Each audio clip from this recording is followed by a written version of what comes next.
Hello friends, education with Poonam ma'am channel में आपका स्वागत है। हम जो यूजीसी नेट पॉलिटिकल साइंस की जो सीरीज़ लेके आए थे, ये उसका नेक्स्ट लेसन है, जिसके अंदर हम जो मोस्ट इम्पोर्टेंट क्वेश्चन है उनके बारे में डिस्कस करेंगे। तो जो पहला क्वेश्चन है वो है, सूची 1 को सूची 2 के साथ सुमेलित कीजिए और सूचियों को नीचे दिए गए कोड का प्रयोग कर सही उत्तर चुनिए। तो पहला है नव उदारवादी परिप्रेक्ष्य, जो जॉन रॉल्स से संबंधित है। दूसरा उदारवादी परिप्रेक्ष्य, एडवर्ड सेंड। तीसरा है मार्क्सवादी परिप्रेक्ष्य, रॉबर्ट नोजिक। और चौथा है तृतीय विश्व परिप्रेक्ष्य, रोजा लग्जमबर्ग। तो ये किससे संबंधित है? ए, बी, सी और डी। तो जो बी है वो इससे संबंधित है कि जो नव उदारवादी परिप्रेक्ष्य है वो रॉबर्ट नोजिक से संबंधित है। उदारवादी परिप्रेक्ष्य है वो जॉन रॉल्स से संबंधित है। मार्क्सवादी परिप्रेक्ष्य है और रोजा लग्जमबर्ग है उससे संबंधित है। और तृतीय विश्व परिप्रेक्ष्य ये एडवर्ड सेंड है उससे संबंधित है। नेक्स्ट है 14वीं लोकसभा के लिए आम चुनाव वर्ष 2004 से संबंधित निम्नलिखित युग्मों पर विचार कीजिए। आम उम्मीदवारों के लिए निर्वाचन क्षेत्र कुल 530 सीटों का 80% लगभग। दूसरा है अनुसूचित जाति के उम्मीदवारों के लिए आरक्षित निर्वाचन क्षेत्र, जिसमें कुल 543 सीटों का 13.33%। तीसरा है अनुसूचित जनजाति के उम्मीदवारों के लिए आरक्षित निर्वाचन क्षेत्र कुल 543 सीटों का 6.66%। तो उपयुक्त युग्मों से कौन सा सही सुमेलित नहीं है? केवल 1, 2 और 3, 1 और 2 और 1 और 2 और 3। तो इसमें से कोई भी है वो इससे संबंधित नहीं है। 1, 2 और 3 है, यानी कि इसमें द है वो सही है। नेक्स्ट है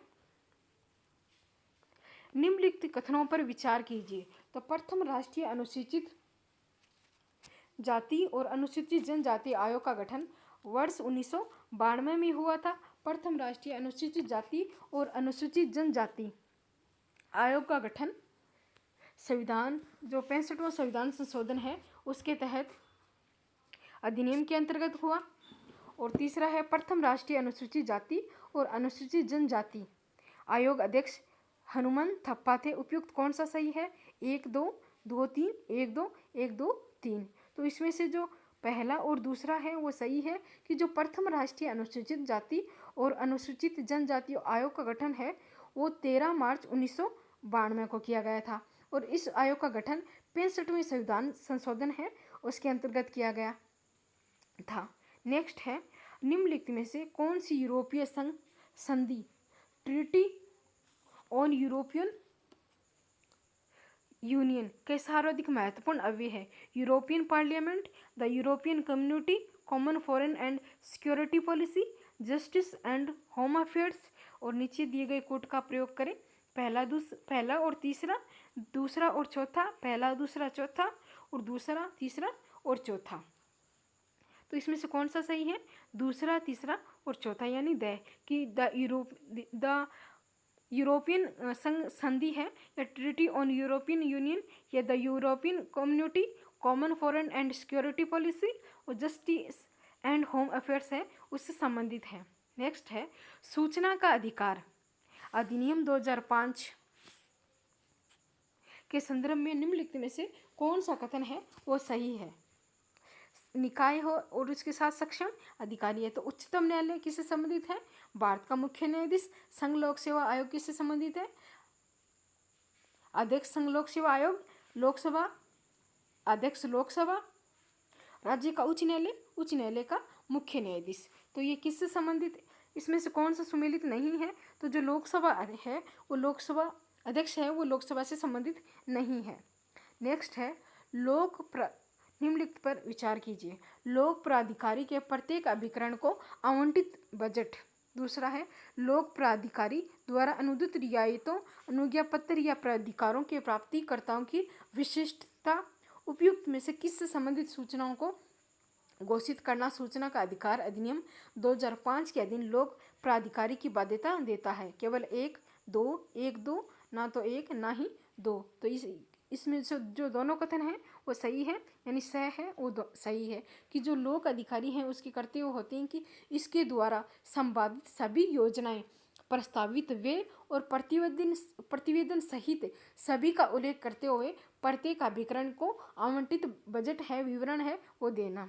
नेक्स्ट है, एलेन टूरेन को निम्नलिखित में से किस एक के लिए जाना जाता है? राष्ट्रीय सामाजिक आंदोलन से संबंधित साहित्य, अंतर्राष्ट्रीय संबंधों से संबंधित साहित्य, लोकतंत्र में बहुदलीय प्रणाली या निर्वाचन सुधार। तो एलेन टूरेन को निम्नलिखित में से किस एक के लिए जाना जाता है?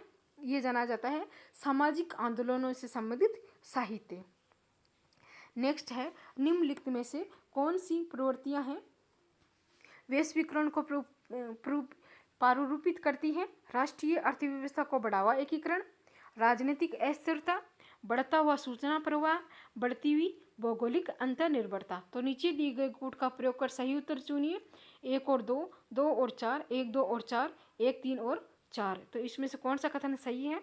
इसमें द है वो सही है कि जो पहला और तीसरा, यानी राष्ट्रीय अर्थव्यवस्था को बढ़ावा, एकीकरण, बढ़ता हुआ सूचना प्रवाह, बढ़ती हुई भौगोलिक अंतर्निर्भरता। तो जो वैश्वीकरण भूमंडलीकरण है ये 1980 है उसके दशक में लोकप्रिय हुई और वैश्वीकरण के अंतर्गत उत्पादन, विपणन और सेवाओं का जाल बिछाने तक का कार्य विश्व के हर कोने में हो रहा था और जिसके अंदर जो परिवहन और संचार प्रणाली है वो उन्नत हो रही थी और विश्व के अलग अलग हिस्सों में हर कोने में अपना जो संपर्क है वो स्थापित कर रही थी। इसी जो भूमंडलीकरण पर्यावरण के प्रति जो सजगता है वो बढ़ी और भूमंडलीकरण जो संस्कृति है उसके विकास में ये योगदान देने लगी। नेक्स्ट है, निम्नलिखित में से कौन सा युग्म है वो सही सुमेलित है? सम्मेलन डर्बन और विषय है दक्षिण दक्षिण संवाद, दूसरा है बीजिंग। तो लिंग अधिकार से उरुग्वे राउंड, निरस्त्रीकरण और कोपेनहेगन ग्लोबल वार्मिंग। तो ये किससे संबंधित है? कौन सा इसमें सही सुमेलित है? तो जो कोपेनहेगन है ग्लोबल वार्मिंग वो सही संबंधित है। फरवरी 2008 में कोपेनहेगन में ग्लोबल वार्मिंग से संबंधित सम्मेलन है वो हुआ था। नेक्स्ट है, भारत के संविधान का कौन सा अनुच्छेद राज्य को कार्य के अधिकार को सुनिश्चित करने के लिए प्रभावी प्रदान करने के लिए निर्देशित करता है? अनुच्छेद 16, अनुच्छेद 38, अनुच्छेद 41 या अनुच्छेद 46? तो भारत के संविधान का कौन सा अनुच्छेद है वो राज्य को कार्य के अधिकार को सुनिश्चित करने के लिए प्रभावी प्रदान करने के लिए निर्देशित करता है? तो ये अनुच्छेद 41 है, इससे संबंधित है कि जो भारत का जो संविधान का भाग 4 है जिसके अंदर राज्य के नीति निर्देशक तत्व दिए गए हैं और जो राज्य के नीति निर्देशक तत्व हैं वो आयरलैंड के संविधान से लिए गए हैं। जो अनुच्छेद 36 से लेकर 51 तक है वो नीति निर्देशक तत्वों का जो वर्णन है वो किया गया है, जिसके अंदर बताया गया है कि जो लोक कल्याणकारी कार्य है वो सरकार है वो किस प्रकार कर सकती है। जिसके अंदर जो अनुच्छेद 41 है इसमें जो कार्य के अधिकार को सुनिश्चित करने के लिए ये अनुच्छेद है ये दिया गया है। तो फ्रेंड्स ये थे हमारे आज के मोस्ट इम्पोर्टेंट क्वेश्चन। आपको ये क्वेश्चन कैसे लगे कमेंट करके ज़रूर बताएं।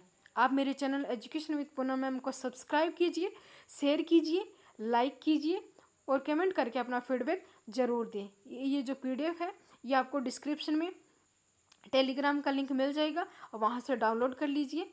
मैं अनअकैडमी पे भी एजुकेटर हूँ तो आप मुझे अनअकैडमी पे भी फॉलो कीजिए जिससे मेरे द्वारा जो कोर्स पब्लिश किए जाते हैं उसका लाभ आप ले सकें। अगर आप अनअकैडमी पे किसी भी टॉप एजुकेटर से पढ़ना चाहते हैं तो आप मेरा referral code IB Churu 5074 use कीजिए और 10% का डिस्काउंट है वो पाइए। तो आज के लिए इतना ही। Thank you.